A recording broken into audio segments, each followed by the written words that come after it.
ಬಂಟ್ವಾಳ ತಾಲೂಕಿನ ಸಿದ್ದಕಟ್ಟೆ ಸಮೀಪದ ಹೊಕ್ಕಾಡಿಗೂಳಿ ಇತಿಹಾಸ ಪ್ರಸಿದ್ಧ ವೀರವಿಕ್ರಮ ಜೋಡುಕರೆ ಬಯಲು ಕಂಬಳಕ್ಕೆ ಪೂಜ್ಯ ಕ್ಷೇತ್ರದ ಅಸ್ರಣ್ಣ ಕೃಷ್ಣ ಪ್ರಸಾದ್ ಆಚಾರ್ಯ ಅವರು ಚಾಲನೆಯನ್ನ ನೀಡಿದ್ದಾರೆ. ಈ ವೇಳೆ ಮಾತನಾಡಿದ ಇವರು ವೀರವಿಕ್ರಮ ಜೋಡುಕರೆ ಕಂಬಳಕ್ಕೆ ಧಾರ್ಮಿಕವಾಗಿ ವಿಶೇಷವಾದ ನಂಟು ಮತ್ತು ದೈವದೇವರ ಕೃಪೆಯೂ ಇದೆ ಎಂದು ಹೇಳಿದ್ದಾರೆ. ಕಂಬಳ ಸಮಿತಿ ಅಧ್ಯಕ್ಷ ನೋನಾಳ್ಗುತ್ತು ರಕ್ಷಿತ್ ಶೆಟ್ಟಿ ಕೈತ್ರೋಡಿ ಅವರ ಅಧ್ಯಕ್ಷತೆಯಲ್ಲಿ ನಡೆದ ಈ ಕಾರ್ಯಕ್ರಮದಲ್ಲಿ ಸ್ಥಳೀಯ ವೈದ್ಯ ಡಾಕ್ಟರ್ ಸುದೀಪ್ ಕುಮಾರ್ ಜೈನ್, ಎಪಿಎಂಸಿ ಮಾಜಿ ನಿರ್ದೇಶಕ ರತ್ನಕುಮಾರ್ ಚೌಟ ಸೇರಿದಂತೆ ಅನೇಕ ಗಣ್ಯರು ಭಾಗಿಯಾಗಿದ್ದರು.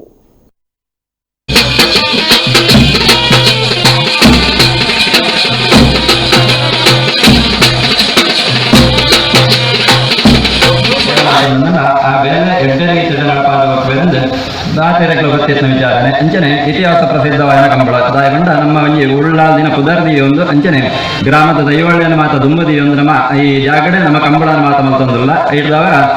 ಈ ಬೇಲೆ ಮಲ್ಪಡ್ದುಂಬಲ ಅಂಚನೆ ಯಾಕಡೆ ಬಂಡೇರು ಗೋಲ್ಪ ಹೋಗ್ತದೆ ದೇವಸ್ಥಾನ ಪ್ರಾರ್ಥನೆ ಮಾತ ಮಲ್ತದೆ ಬರ್ತದೆ ಈ ಬೇಲೆನ ಮಾತ ಪ್ರಾರಂಭ ಮಾಡ್ತಂದಿಲ್ಲ ಅಂತ ಖಂಡಿತವಾದ ಈ ಬೇಲೆ ಮಲ್ಪಡ್ದುಂಬು